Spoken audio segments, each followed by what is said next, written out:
আসসালামু আলাইকুম, তোমাদের প্রত্যেককে স্বাগতম আমার চ্যানেলে ইজি আইসিটি স্কুলে, অর্থাৎ সবথেকে সহজ এইখানে। আমি আছি তোমাদের সাথে মোহাম্মদ বাইজিদ এবং আজকে আমরা অধ্যায় 3.2 এর অনেক গুরুত্বপূর্ণ একটা বোর্ড প্রশ্ন সলভ করব।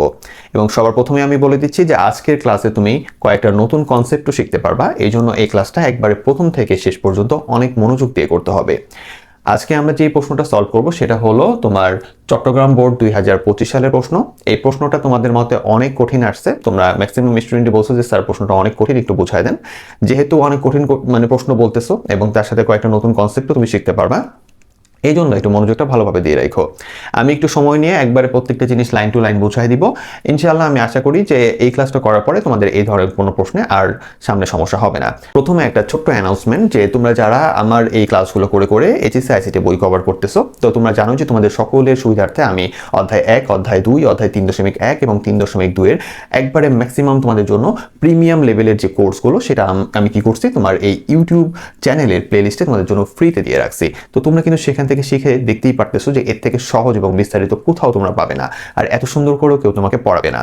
আর বাকি যে তোমাদের কয়েকটা অধ্যায় আছে, যে অধ্যায় 4, 5 এবং 6, অধ্যায় 4 হলো HTML, অধ্যায় 5 হলো সি প্রোগ্রামিং এবং 6 হলো ডেটাবেস ম্যানেজমেন্ট সিস্টেম। এই তিনটা জটিল অধ্যায় তোমার জন্য আমি স্পেশাল কোর্স রাখছি, একবারে স্বল্প মূল্যের কোর্স। তুমি যখন ইচ্ছা কিনে তুমি পড়ে এগুলো শেষ করতে পারবে, নিজের মতো করে পড়ে শেষ করতে পারবে। তার কারণটা হলো আমি তোমার জন্য স্পেশাল ভাবে বানানো রেকর্ডেড কোর্স তৈরি করছি আমি তোমার জন্য।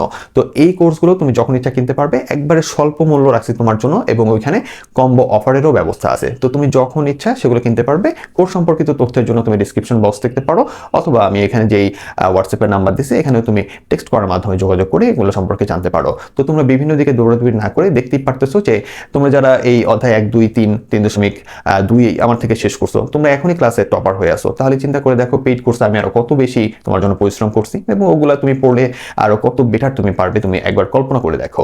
ইনশাআল্লাহ এবং আলহামদুলিল্লাহ আমি তোমাকে এইটুকু গ্যারান্টি দিতে পারি যে এর থেকে বেটার ভাবে তুমি কোথাও শিখতে পারবে না। এবং যারা আমার ফ্রি এবং পেইড তোমার কোর্সগুলো কমপ্লিট করতেছো, ইনশাআল্লাহ তোমরা এইচএসসি পরীক্ষা থেকে শুরু করে যে কোনো লেভেলের কলেজের পরীক্ষাতে A+ পাবে এবং ইনশাআল্লাহ 85 থেকে 95 এর ভিতরে তোমাদের নাম্বার থাকবে বা তার বেশিও থাকতে পারে।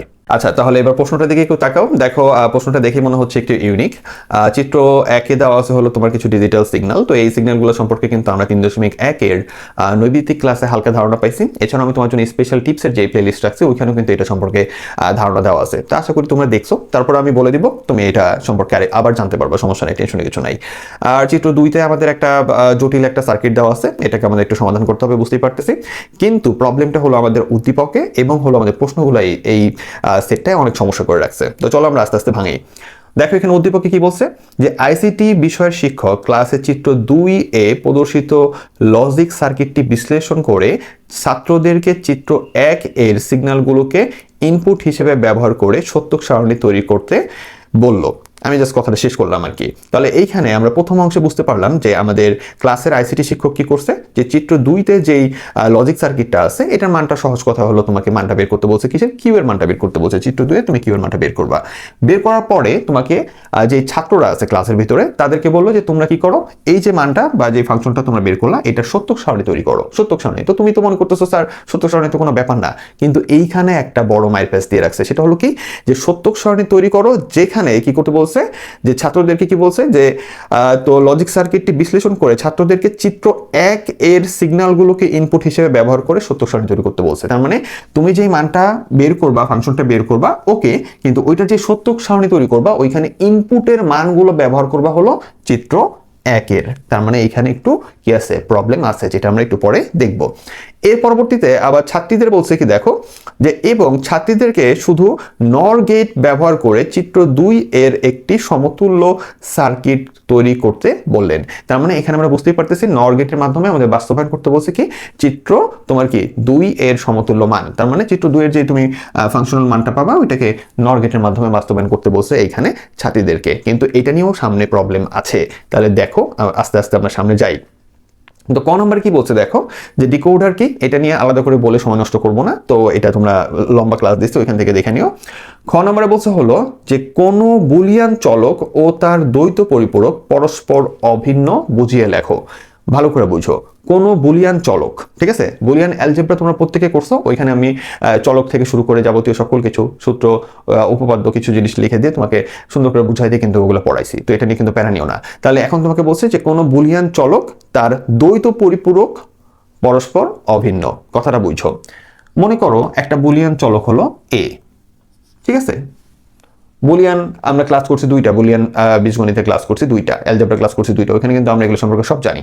তো একটা চলক ধরলাম যে একটা বুলিয়ান চলক হলো এ, এর পরিপূরকটা কি, পরিপূরক হলো এর পূরক বা এর বিপরীতটা কি, সেটা হলো এ বার, ঠিক আছে। তাহলে এ কে পরিপূরক করলে এ বার হয়। কয়বার পরিপূরক করছি? একবার। এ কে উল্টা করে দিয়েছি একবার। তাহলে এখানে প্রশ্নে বলছে হলো যে দ্বৈত পরিপূরক, দ্বৈত পরিপূরক মানে হলো দুইবার উল্টা করতে হবে একটা চলককেই। তাহলে একটা চলককে একবার উল্টা করলে আসতে হলো এ বার, একটা চলক বলতে আমরা এ কে ধরছি, এখানে তুমি অন্য যে কোনো কিছু ধরতে পারো। তো এ কে একবার উল্টা করলে কি হয়েছে? এ বার আসছে। এইবার দুইবার উল্টা করতে হবে, তাহলে একবার উল্টা করে যেটা পাইলাম সেটাকে আমরা কি করব, সেটাকে আমরা আরেকবার উল্টা করব, ঠিক আছে। সেটাকে আমরা কি করব, এটা দুই দিয়ে বুঝাইতেছি যে এটা দিয়ে, এইটাকেই আমরা কি করব, আরেকবার উল্টা করব। তাহলে এখানে উল্টা যে করতেছি বা পরিপূরক যে করতেছি বা পূরক যে করতেছি, এটা আসলে কিভাবে হয়? এটা হলো শুধু উপরে একটা বার বসাই দিলে হয়। তাহলে এ কে একবার পূরক করতে যাই কি করছি, উপরে একটা বার বসাই দিছি। তাহলে এবার এই জিনিসটাকে যদি আমরা আরেকবার পরিপূরক করতে চাই, তাহলে এই জিনিসটার উপরেই শুধু কি করব, এই জিনিসটার উপরেই শুধু কি করব, আরেকটা বার বসাই দিব, শেষ।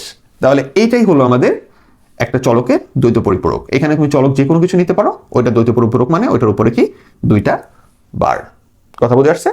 তার মানে তোমাকে বলছে, প্রশ্নে বলছে যে কোন বুলিয়ান চলক ও তার দ্বৈত পরিপূরক পরস্পর অভিন্ন। মানে আমাদের এখানে একটা, আমরা ওই যে বুলিয়ান অ্যালজেব্রার সময় একটা সহায়ক উপপাদ্য এরকম একটা কাজ করছিলাম, বা মৌলিক উপপাদ্য একটা কাজ করছিলাম, যে তোমার এ ডাবল বার সমান সমান হলো এ।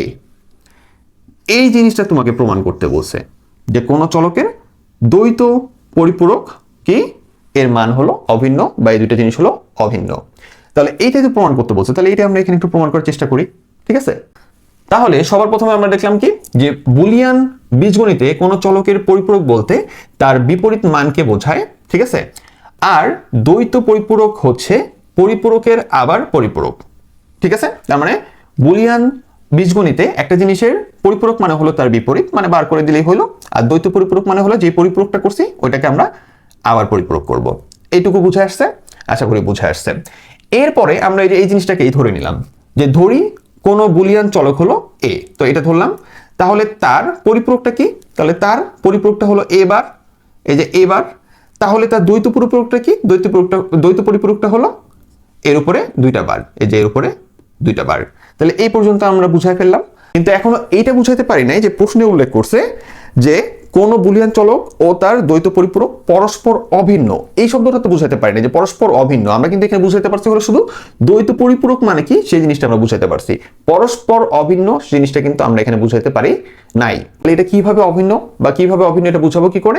এই জন্য আমরা যে কাজটা করতে পারি, যে এ এর মান কি, এর মান আসলে আমরা ধরে নিব যে 0 1 এর মানটা কি, তাহলে ওইটার পরিপূরকের মানটা কি সেটা বের করব, এবং তাকে আবার পরিপূরক করলে কি হয় সেটা বের করব। তাহলে এই তিনটা জিনিস বের করে দেখব, যদি আমাদের এই জিনিসটার মান এবং এই জিনিসটার মান একই হয়, তাহলে বুঝতে পারবো যে আসলে এই দুইটা কি, এই দুটো হলো অভিন্ন।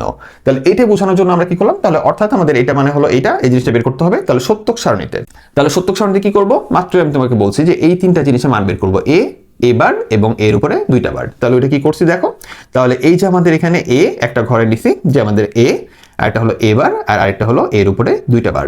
যেহেতু আমরা একটা চলক নিয়ে কাজ করতেছি, তাই আমাদের ঘর কয়টা, দুইটা। আমরা একটা মান নিয়েছিল 0 আর একটা মান নিয়েছিল 1 এর জন্য। তাহলে এ কে যদি তুমি কি করো, উল্টা করে দাও, বিপরীত করে দাও, তাহলে যেখানে এর মানটা কি 0, ওইখানে তোমার এ বারে ওইখানে কি হবে 1, যেখানে এর মানটা হলো 1 এবারে ওইখানে হবে কি 0। জাস্ট এখানে যেটা আছে তার উল্টাটা, কারণ এখানে কি বিপরীত করছি, আর তো কিছু না, ঠিক আছে। তাহলে আমরা যে এখানে 0 মানে এখানে 1, এখানে 1 মানে এখানে 0, এটা পেয়ে গেলাম। তাহলে এবার দ্বৈত পরিপূরক করলে এটার আবার কি করব, এটারে আবার বিপরীত, এই যে এই ঘরটা, তাহলে এই ঘরের মানটারে আমরা আবার কি করব, এবারের মানটাকে আবার বিপরীত করব। তাহলে এইটাকে যদি আমরা আবার বিপরীত করি তাহলে কি আছে দেখো, যেখানে 1 আছে সে হয়ে যাবে কি 0, যেখানে 0 আছে সে হয়ে যাবে 1। সহজ কথায় আমরা এই ঘরটাকে আমরা এই যে উপর আরেকটা বার দিছি, তার কারণে এই জিনিসটাকে আমরা আবার উল্টা করছি, অর্থাৎ 1 থাকলে 0, 0 থাকলে 1। এইবার তাকায় দেখো যে এই ঘরের যে মান এবং এই ঘরের যে মানগুলো সেটা হলো একই, অর্থাৎ এর মান 0 1, এ ডাবল বারের মানও কি আসে 0 আর 1। তার মানে কোন চলকের তোমার কি যদি হয় দ্বৈত পরিপূরক যদি আমরা বের করি, দ্বৈত পরিপূরক যদি আমরা বের করি তাহলে তাদের মানগুলো কি হয়, একই হয়। তার মানে তারা আসলে কি অভিন্ন। কথা বুঝে আসছে? তো এইটুকু জিনিসটাকে তারা এতটা জটিল করে প্রকাশ করছে, তো এই জিনিসটাকে আমরা এত সহজভাবে প্রকাশ করলাম। তাহলে এটা বোঝানোর জন্য আমরা একটা চলকের একবার পরিপূরক সেটাও বের করলাম, যে একবার উল্টা করলে কি হয় এবং দুইবার উল্টা করলে কি হয় সেটাও বের করলাম। যুক্তিতে দেখালাম এই জিনিসটা বের করতে বলছে, এবং এখানেও দেখালাম যে আমরা এই তিনটা জিনিসের মান বের করে দেখতেছি যে আমাদের চলক এবং তার দ্বৈত পরিপূরকের যে মান আছে সেগুলো কি সেম হয়। তাহলে যেহেতু এই দুটো আমাদের সেম হয়েছে, তাহলে আমরা বলতে পারি, তাহলে বলা যায় যে বুলিয়ান চলক ও তার দ্বৈত পরিপূরক পরস্পর অভিন্ন। এইটুকু লিখলে তুমি ফাইনালি 2 মার্ক পাবা। তাহলে চিন্তা করে দেখো কত ট্রিকি প্রশ্ন দিছে, তাহলে তুমি নতুন একটা জিনিস শিখতে পারলা। এরপর গরুর গ নম্বরে বলছে হলো উদ্দীপকে উল্লেখিত ছাত্রদের তৈরিকৃত সত্যক সারণী লেখো। ভালো করে বুঝো, এইখানেও কিন্তু আমরা আরেকটা নতুন জিনিস শিখবো, সেটা হলো উদ্দীপকে উল্লেখিত ছাত্রদের তৈরি সত্যক সারণী। সত্যক সারণী তৈরি করার জন্য প্রথমে স্যার বলছে হলো যে চিত্র 2 যেটা আছে এখান থেকে কি করো, কিউ এর মানটা আগে বের করো। সার্কিট থেকে তুমি ফাংশনের মানটা, মূল ফাংশনের মানটা বের করো। তাহলে আপাতত প্রথম কাজটা আমাদের কি এটা বুঝতে পারলাম, তো প্রথম কাজটা আমরা করি, ঠিক আছে, যে আমরা আগে কি করি, কিউ এর মানটা বের করি। তো এটা কিন্তু তোমরা সবাই পারো, যদিও এখানে টানা মান আছে, তোমরা অনেকে একটু কনফিউজড হয়ে যাও, আমি করে দিচ্ছি এর জন্য। তাহলে আমাদের এন্ড আছে, এন্ডের ভিতরে এ ঢুকছে, বি ঢুকছে, তাহলে এ বি এন্ড হলে কি হবে, এখানে আসছে হলো এ ইন্টু বি। কারো মনে বিন্দু পরিমাণ ডাউট মানে কি, দৌড় দাও, প্রথম থেকে ক্লাস করা শুরু করো। তাহলে এটার মান পাইলাম, এই আউটপুটের মানটা পেয়েছি। এবার এখানে কি আছে, এখানে আছে হলো অর গেট, এটার ভিতরে প্রবেশ করছে কে, এটার ভিতরে প্রবেশ করছে হলো এই যে দেখো বি, এখান থেকে এই যে বি টান দিয়া ওর ভিতরে প্রবেশ করেছে। তাহলে ওর ভিতরে কি আছে, এই যে বি আছে, আর কি আছে, এই যে সি, সি সরাসরি এখানে প্রবেশ করছে, তাহলে সি প্রবেশ করছে, এই যে সি, তাহলে বি আর এই যে সি, এই সি সরাসরি গেছে, তাহলে বি আর সি এখানে কি হয়েছে, এটা কি করে, এই গেট যোগ করে। তাহলে এখানে এই আউটপুটটা কি, বি যোগ সি। কথা বুঝে আসছে? তাহলে এটাও বের করতে পারলাম।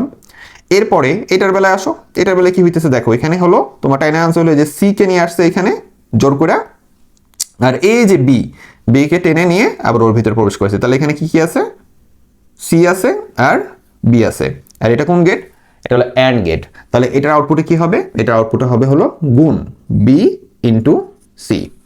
তাহলে আমরা এই কয়টা পাইছি। এবার এই কয়টা পাওয়ার পরে আমাদের পরবর্তী কাজ হলো যে আমরা সরাসরি এটা যেতে পারবো না, এটার মানটা বের করতে হবে। তাহলে এটা কি অ্যান্ড গেট, এখানে কি আছে, এখানে আছে হলো এইটা এবং এইটা, এখানে কি হবে অ্যান্ড হয়ে পরে এখানে কি হবে আমাদের আউটপুটে আসবে। তাহলে অ্যান্ড মানে গুণ, এটা তো আমরা জানি, সমস্যা নাই। তাহলে আমাদের এখানে সহজ কথা কি, প্রথমে আছে কি আমাদের এইটা এখান দিয়ে ঢুকবে এবং এইটাও এখান দিয়ে ঢুকবে, এন্ড হবে। তাহলে সহজ কথা আর কিছুই না, আমাদের আসলে এই এই এই ইনপুটটা এবং এই ইনপুটটা যা আছে এই মানটা এবং এই মানটা কি হবে, গুণ হয়ে এখানে আউটপুটে আসবে। তাহলে এখানে আসলে কি আছে দেখো, এখানে একটু সাজায় লিখলাম যে আমাদের আছে হলো বি সি এবং তার সাথে আছে হলো বি প্লাস সি। এরা আসলে কি এখানে গুণাকার আছে, যা সাজায় লিখলাম যে এটা এবং এইটা এখানে এন্ড হয়েছে, এন্ড হয়ে এই যে একসাথে হয়ে এটা হয়েছে।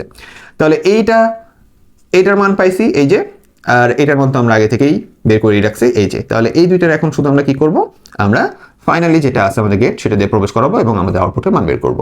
তাহলে এটা হলো আমাদের কিউ এর মান। তাহলে আমাদের কিউ এর মানটা কি, আমাদের তাহলে এইটা আর এটা কি হচ্ছে, এই গেটটা কি করে, যোগ করে। তাহলে আমাদের এখানে কি আছে, এ আছে, বি আছে, এ বি যোগ যোগ তারপরে কি তোমার BC into B plus C, B C into B plus C. তাহলে ফাইনালি এটা হলো আমার কি আউটপুট বা কিউ এর মান, ঠিক আছে। তাহলে একবারে হাতে ধরায় বের করে দিছি, যদিও এগুলো নিয়ে আমার লম্বা ক্লাস আছে তারপরেও।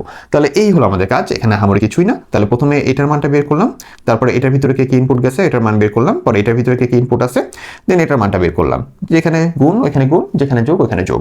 তারপরে দেখতেছি এটা বের করতে হবে, দেন এটা দিয়ে এটা এই দুটো ইনপুট হলো, দেন ওর যে আউটপুটটা আসছে এটার মানটা বের করলাম, দেন ফাইনালি এইটা এবং এইটা যোগ আকার আছে, দেন যেটা বের হয়েছে ওইটা হলো আমাদের ফাইনাল রেজাল্টটা। তাহলে এই তো আমাদের মানটা যে চিত্র 2 এর ক্ষেত্রে কিউ সমান সমান এটা আমরা পাই। এইবার আমাদের প্রশ্নে চলে আসো, উদ্দীপকের দিকে তাকায়। এখানে বলছে হলো আইসিটি শিক্ষক তোমার কি করছে, ক্লাসে চিত্র 2 এর প্রদর্শিত লজিক সার্কিটে বিশ্লেষণ করে ছাত্রদের, তাহলে আমরা এখন বিশ্লেষণ করলাম, বিশ্লেষণ করে কিউ এর মানটা পাইছি।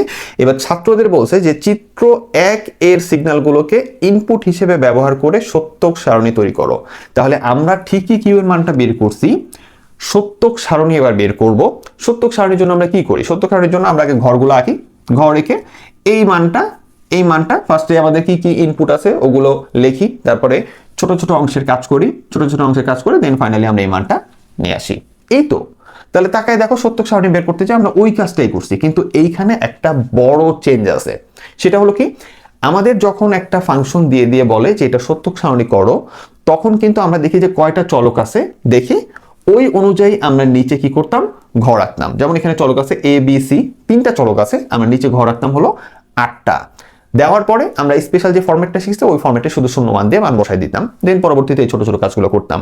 কিন্তু এই প্রশ্নে তোমাকে বাধ্য করে দিছে যে অবশ্যই তুমি ইনপুটে যে মানগুলো আছে তুমি তোমার ইচ্ছা মতো দিতে পারবা না, ওই মানগুলোকে নিয়ে আসতে হবে কই থেকে, সেটা হলো চিত্র 1 থেকে নিয়ে আসতে হবে। তার মানে চিন্তা করে দেখো, এখানে কিন্তু একবারে তোমাকে বাধ্য করা আছে, ঠিক আছে। তাহলে আমাদের কাজটা কি, আমরা ওই আগের মতোই কাজ করব, ছোট ছোট কাজ, যে আমাদের এখানে কোন কোন চলকগুলো আছে, এ বি সি আছে, তাহলে এর একটা ঘর নিলাম, বি এর একটা ঘর নিলাম, সি এর একটা ঘর নিলাম। তার মানে খাতায় আমরা আগে এইভাবেই লিখবো, এ বি সি লিখলাম, তারপর এখান থেকে আমার আগে বের করতে হবে হলো তোমার এ বি কে বের করতে হবে, এই যে এ বি এর ঘর, তারপরে তোমার বি সি কে বের করব, তাহলে এই যে বি সি এর ঘর, তারপরে তোমার বি প্লাস সি কে বের করতে হবে, তাহলে যে বি প্লাস সি এর ঘর আমরা বের করছি। তার পরবর্তীতে কি করতে হবে, তারপরে টোটাল মান তোমরা বের করতে পারতেছি না, আমাদের আগে এটার মানটা বের করতে হবে, তাই না।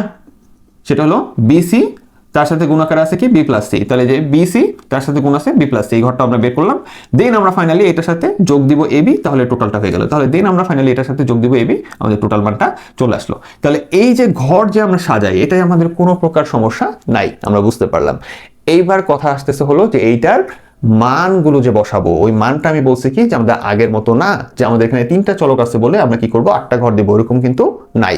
তাহলে আমরা এখানে কি করব, আমাদের এখানে বলছে বাধ্য করে দিছে যে তুমি যাও 1 নাম্বার চিত্রে ওইখান থেকে মান নিয়ে আসো। 1 নাম্বার চিত্রে কি দেওয়া আছে, 1 নাম্বার চিত্রে দেওয়া আছে হলো ডিজিটাল সিগন্যাল, এবং মান কয়টা করে দেওয়া আছে দেখো।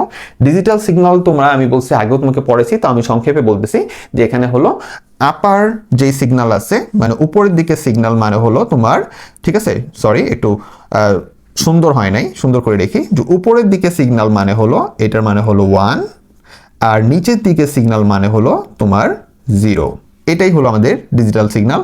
আপাতত তোমাকে শর্টকাটে আমি এটুকুই বলতে পারি, ঠিক আছে। এটা সম্পর্কে জানতে চাইলে আমার টিপসের ক্লাস অথবা ওই এমসিকিউ এর ক্লাসের শেষে দিকে ওটা দেখতে পারো 3.1 এর। তাহলে এটা দেখে তুমি এখান থেকে এই সিগন্যাল থেকে মান বের করতে পারবা অনায়াসে। যেমন এখানে তোমার আছে হলো লোয়ার কেস, সরি মানে তোমার ডাউন সিগন্যাল, তাহলে এটা মানে কি 0। এখানে উঁচা হয়ে আছে, এখন কথা হলো এই দাগটা তো অনেক বড়, এখানে কয়জন উঁচা হয়ে আছে, এরকম ঘর দেখো, চোখের আন্দাজেই বোঝা যায় যে এখানে এরকম ঘর আছে হলো 1টা 2টা, তার মানে এখানে উঁচা ঘর আছে কয়টা, এখানে হলো 2টা উঁচা ঘর আছে, ঠিক আছে। তাহলে 1 এবং 1, আবার কি নিচে একটা ঘর মানে 0। একবারে সহজ জিনিস রে ভাই, কমপ্লেক্স ভাবে মাথায় এটা নিয়েই না। সহজ কথা হলো উঁচা থাকলে উঁচা সিগন্যাল, আপার সিগন্যাল থাকলে 1, লোয়ার সিগন্যাল থাকলে 0, ঠিক আছে। এখন লোয়ার সিগন্যাল একটা ঘর দেখে বোঝা যাচ্ছে একটা ঘর, তাই এটা 0। এটা অনেক বড় লাগতেছে, কয়জনের সমান বড় লাগতেছে, এই যে ফাঁকাটা দেখে একটু যাচাই করবো যে এটা যদি বসাই তাহলে মনে হয় 2 জন এখানে ঢুকতেছে, হ্যাঁ। তাহলে এখানে কি 2টা ঘর আছে এবং 2 জনে কি উঁচা আছে, আপার সিগন্যাল আছে, তাহলে 2টাই কি এখানে 2টা হলো 1, আবার এখানে একটা নিচু আছে, তাহলে এটা 0। তাহলে এটা বের করো, এটার বেলায় কি, এটা হলো যে একটা উঁচা, তাহলে এটা কি 1। এখানে আবার এই যে নিচের ঘরটা কি অনেক বড়, এটার 2 জনের সমান, ঠিক আছে। তাহলে এখানে তোমার কি আছে 0 0, তারপরে হলো আবার এটা আপার সিগন্যাল, তাহলে আবার 1। তো এখানে একবারে যে স্কেল দিয়ে ধরে ধরে মাইপা তোমাকে দেখতে হবে তা না, এটা চোখ দিয়ে দেখলেই বোঝা যায়, মাপলেও তুমি দেখতে পারবে যে একই রকম আছে। আমার এটা হয়তো একটু বেশি কম হতে পারে, বাট তুমি যখন প্রশ্ন পাবা দেখবা যে মাপলে যে এই ঘর যতটুকু এখানে তার 2টাই আছে, ঠিক আছে। এই জন্য আমরা এখানে 2টা নিছি। মাইপা যদি তোমার 3টা মনে হয় তাহলে তুমি 3টা মান নিতে পারো, কোনো সমস্যা নেই, ঠিক আছে। সাধারণত আমাদের এরকম 4টা সেটই থাকে বা সেট টাইপেরই থাকে, তো এটা নিয়ে প্যারা নাই। তাহলে এখানে আমাদের কি আছে, 0 আছে, 1 আছে, 0 আছে, 1 আছে। তাহলে আমরা এই মানগুলো বের করতে পারলাম। তাহলে এর মান কি, এর মান বের করতে পারছি 0 1 1 0। বি এর মান কি, বি এর মান কি 1 0 0 1। আর সি এর মান কি, সি এর মান বের করতে পারছি হলো তোমার কি 0 1 0 1। তাহলে এই যে এ বি এবং সি এই 3 জনের মান আমরা এখান থেকে পাইছি না। তাহলে যে a এর মান 0 1 1 0, এই যে a এর মান 0 1 1 0, এই যে b এর মান 1 0 0 1, এই যে b এর মান 1 0 0 1, এই যে c এর মান 0 1 0 1, এই যে c এর মান 0 1 0 1। একটু আগে আমরা ঘরটা আর্ট করতে পারছি এবং আমরা এখন বর্তমানে তাদের প্রত্যেকটা সিঙ্গেল যে চলক ছিল তাদের মানগুলোও লিখতে পারছি। এইবার যে ঘরগুলো যেমন আছে এই চলকগুলোর ভিতরে মানে চলকের মানগুলোর ভিতরে শুধু ওই ধরনের কাজ করে দিব, তাহলেই কাজ শেষ। এত প্যানিক নেওয়ার কিছু নাই। এখন মাথায় জানি এটা না আসে যে স্যার এখানে তো আমরা 8টা ঘর রাখলাম না। আরে ভাই তোমাকে তো আমি বললাম যে এখানে 8টা ঘর তো মানে আমাদেরকে বাধ্য করে দেয় নাই। যদি আমাকে শুধু বলতো যে এটা সত্য সারণী করো তাহলে আমরা করতাম। কথা বুঝে আসছে? তখন আমরা এখানে কি করতাম, নিচে 8টা ঘর রেখে তখন আমরা যেভাবে 0 1 বসাই শিখছি ওইভাবে আমরা কাজটা করতাম। কিন্তু এখানে আমাকে যেহেতু বাধ্যই করে দিছে ভাই এখানে যতটুকু আছে তুমি অতটুকুই কাজ করবা, তাহলে আমরা ওইভাবেই ইনপুট নিব, আমরা ওইভাবেই কাজ করব, যা হবে তাই দেখা যাবে। তাহলে ফাইনালি আমরা কি দেখলাম, আমাদের ইনপুটের মানগুলো আমরা পাইছি। তাহলে এবার a আর b এখানে গুণ, তাহলে এর ঘর আর b এর ঘর গুণ করো, তাহলে এখানে নামাও খালি এর ঘর আর b এর ঘর গুণ করলে তোমার 0 আর 1 গুণ করলে 0, 1 আর 0 গুণ করলে 0, 1 আর 0 গুণ করলে 0, 0 আর 1 গুণ করলে 0, শেষ। এটা বের হয়ে গেল। এরপরে bc মানে এই দুইটা আবার গুণ করো, b আর c, তাহলে কি 1 আর 0 গুণ করলে 0, 0 আর 1 গুণ করলে 0, 0 0 গুণ করলে 0, 1 আর 1 গুণ করলে 1, হয়ে গেলাম। এরপরে তোমার কি আছে b প্লাস c, তাহলে b প্লাস c মানে কি এই ঘরটা আর এই ঘরটা কি যোগ করবা, তাহলে যোগ করো 1 আর 0 1 যোগ করলে 0 আর 1 যোগ করলে 1, 0 আর 0 যোগ করলে 0, 1 আর 1 যোগ করলে 1, বুলিয়ান কিন্তু, ঠিক আছে? এটা আবার বাইনারিতে নিয়ে যাও না, 1 আর 1 যোগ করলে 1 এখানে। এরপরে কি এই যে এই ঘরটা আর এই ঘরটা কি আমাদের গুণ হবে, তাহলে দুটো ঘর গুণ করো, 0 আর 1 0, 0 আর 1 0, 0 0 0, 1 আর 1 1, হয়ে গেল। এইবার ফাইনালি আমাদের কাজটা কি, এবার ফাইনালি বলছে যে এই ঘরটা, ঠিক আছে, BC into B plus C, এই ঘরটা যোগ হবে কার সাথে, AB এর সাথে, যোগ হবে কার সাথে, AB এর সাথে। তাহলে এই দুইটা ঘর আমরা এখন কি করবো, খালি যোগ করব। তাহলে এই যে 0 আর 0 যোগ করলে 0, 0 আর 0 যোগ করলে 0, 0 আর 0 যোগ করলে 0, 0 আর 1 যোগ করলে 1, দেন ফাইনালি আমরা 3 মার্ক পেয়ে গেলাম। আশা করতেছি এর চাইতে ক্লিয়ার করে আর হাতে ধরায় ধরে এইভাবে বলে মনে হয় না কোনো স্যার তোমাকে বুঝাইতে পারবে, ঠিক আছে? তো এই হলো তোমাদের ফাইনাল এত কমপ্লেক্স প্রশ্নটা। তাহলে আমরা এই যে সত্য সারণীটা বের করে ফেললাম। এইবার ঘ নম্বর কি বলছে দেখেন, এখানে আবার আরেক পেজ দিয়ে রাখছে, ঠিক আছে? স্যাররা ইচ্ছা করে এই প্রশ্নটা তোমাদেরকে একটু বাস দেওয়ার জন্য দিছে আর কি, হ্যাঁ। সেটা হলো কি, ঘ নম্বরে বলছে যে উদ্দীপকে উল্লেখিত ছাত্রীদের ব্যবহৃত গেটটি ব্যতীত অন্য কোনো গেট ব্যবহার করে তুমি চিত্র 2 এর সমতুল্য সার্কিট তৈরি করতে পারবে? লজিক চিত্র অঙ্কন পূর্বক মতামত দাও। এখানে প্রশ্নের দিকে তাকায় দেখো, এখানে বলছিল হলো এবং ছাত্রীদেরকে, উদ্দীপকে দেখো, এবং ছাত্রীদেরকে শুধু নর গেট ব্যবহার করে চিত্র 2 এর একটি সমতুল্য সার্কিট তৈরি করতে বললেন। তার মানে চিত্র 2-তে আমরা আমাদের যে সার্কিটটা আছে ওটা আমরা ওইখান থেকে যে মানটা, ফাংশনাল মানটা বের করছি কিউ এর, এই মানটাকে স্যার উদ্দীপকে বলছিল কি নর গেট ব্যবহার করে ওইটা সমতুল্য মান বের করো। তার মানে আমরা বুঝতেই পারতেছি যে ফাংশনটাকে তোমার কি করতে বলছে, নর গেট দ্বারা বাস্তবায়ন করতে বলছে। তোমরা কিন্তু জানো যে নর এবং ন্যান্ড হলো সার্বজনীন, এটা দ্বারা আমাদের যে কোনো সমীকরণ বাস্তবায়ন করা যায়। তাহলে ছাত্রীদেরকে বলছে যে তোমরা এটা কি করো, নর দিয়ে বাস্তবায়ন করো। কিন্তু এখন প্রবলেম হলো যে তোমার ঘ নম্বর প্রশ্ন বলছে যে উদ্দীপকে উল্লেখিত ছাত্রীদের ব্যবহৃত গেটটি ব্যতীত, মানে ছাত্রীদের যে গেটটা বলছে ওই গেট বাদ দিয়ে তুমি কি অন্য কোনো গেট যেটা বাস্তবায়ন করতে পারবা কিনা। তো তোমাদের কিন্তু যেই বাস্তবায়নের ক্লাসগুলো আছে নর এবং ন্যান্ডের, ওইখানে কিন্তু আমি বলে দিছি যে একই সমীকরণকে নর দ্বারাও বাস্তবায়ন করা যায়, ঠিক আছে, রূপান্তর করা যায়, এবং ন্যান্ড দ্বারাও ওইটাকে কি করা যায়, বাস্তবায়ন বা রূপান্তর করা যায়। তার মানে ছাত্রীরা যেহেতু এটা নর দিয়ে করতে পারছে, তাহলে ওটা বাদ দিয়ে অন্য কিছু মানে কি, তাহলে এটা আমরা ন্যান্ড দিয়ে করবো এবং ন্যান্ড দিয়ে এটা করা যায় অবশ্যই। তাহলে আমাদের কাজটা কি হবে, যে উদ্দীপকের ছাত্রীদের ব্যবহৃত গেটটি হলো নর গেট, এবং নর গেট ব্যতীত ন্যান্ড গেট ব্যবহার করেও কি করতে পারি, নর গেট ব্যতীত, যেহেতু নর গেট বাদ দিয়ে অন্য কিছু আমাদের করতে বলছে, তাহলে ন্যান্ড গেট ব্যবহার করেও আমরা কি করতে পারবো, চিত্র 2 এর সমতুল্য সার্কিট তৈরি করতে পারবো। তাহলে ওইটাই আমরা নিচে করে দেখাইতেছি। তাহলে আমরা ফাইনালি চিত্র 2 এর যে মানটা আছে কিউ এর, ওই মানটা আমরা লিখলাম। লেখার পরে এটা আমরা একটু কি করবো, সহজ করার জন্য সরল করব। সরল করতে করতে একবারে শেষ করে ফেলবো না অবশ্যই। আমি তোমাকে আগে বলছি যে এটা আমরা একটা নির্দিষ্ট পর্যায় পর্যন্ত সরল করবো, ঠিক আছে? যতটুকু করলে আমাদের রূপান্তরটা বা আমাদের এই বাস্তবায়নটা কি হয়, সহজ হয়।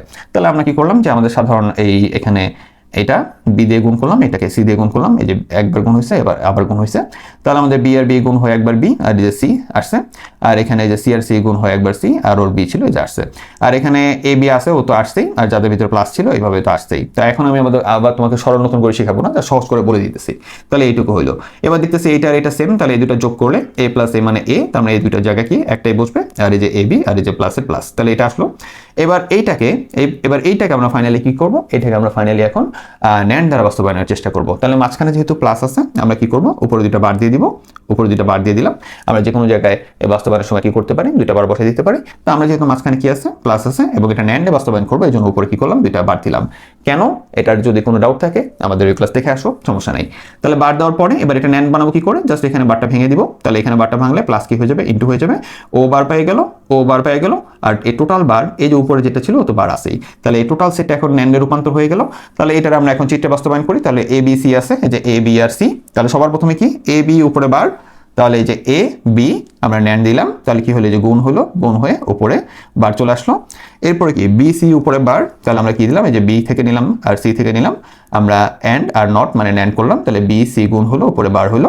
তাহলে এই দুইটা পাইছি, এই দুইটা পাইছি। এবার এইটা এবং এইটা গুণ হয়ে উপরে বার, তাহলে যে এইটা এবং এইটা আমাদের গুণ হয়ে উপরে বার, তাহলে ফাইনালি আমাদের এটার আউটপুটটা আমাদের কি হলো, ন্যান্ড দ্বারা কি বাস্তবায়ন হলো কিউ এর মানটা।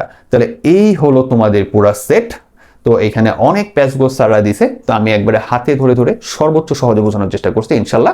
তো আশা করি যে এর পরবর্তীতে ইনশাল্লাহ এই টাইপের প্রশ্নে তোমার কোনো সমস্যা হবে না। কিন্তু আমার রিকোয়েস্ট থাকবে এই যে তোমার যদি বোর্ড পরীক্ষা বলো আর যে কোনো পরীক্ষায় যদি এরকম কঠিন প্রশ্ন আসে, একটু প্রশ্নটা দেখবা, একটু সময় দিবা, যে আসলে কি বলছে ভালো মতো বোঝার চেষ্টা করবা, তাহলে দেখবা জিনিসটা তুমি পারতেছো।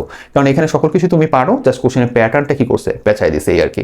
তুমি ধরতে পারলে যখন তুমি শিওর হতে পারবা তখন ওই জিনিসটা কি করবা, অ্যান্সার করার চেষ্টা করবা। তাহলে এই ছিল আজকের ক্লাসে। তাহলে তুমি দেখতেই পারতেছো যে কত জটিল প্রশ্ন তোমাকে কত সহজ এবং সুন্দর করে বুঝাই দিয়েছি। এরকম যদি আর কোনো প্রশ্নে তোমার কোনো প্রবলেম থাকে তাহলে অবশ্যই কমেন্ট বক্সে জানাতে পারো। আমি যদি প্রয়োজনীয় মনে করি তাহলে ইনশাআল্লাহ তোমার জন্য আমি ওই প্রশ্নটা অ্যান্সার দেওয়ার চেষ্টা করব। এছাড়াও তোমরা কোথা থেকে ক্লাসগুলো দেখতেছো তুমি কমেন্টে জানাতে পারো, বা আমার সাথে কোনো কথা বলতে চাইলে বা কোনো জিজ্ঞাসা থাকলে তুমি কমেন্টে লিখতে পারো। ইনশাআল্লাহ আমি দেখলে ওটা রিপ্লাই করার চেষ্টা করব। তো অবশ্যই চ্যানেলটা তুমি তোমার বন্ধুদের সাথে শেয়ার করবা, আর অবশ্যই ক্লাসগুলো দেখার সময় লাইক এবং কমেন্ট করবা। তোমাদের এই লাইক কমেন্টে আমি প্রচুর পরিমাণে অনুপ্রেরণা পাই, যেটা আমাকে সামনে কাজ করতে সহায়তা করে। তাহলে আজকের মতো এই পর্যন্তই। তোমরা প্রত্যেকে ভালো থেকো, সুস্থ থেকো। আল্লাহ হাফেজ, আসসালামু আলাইকুম।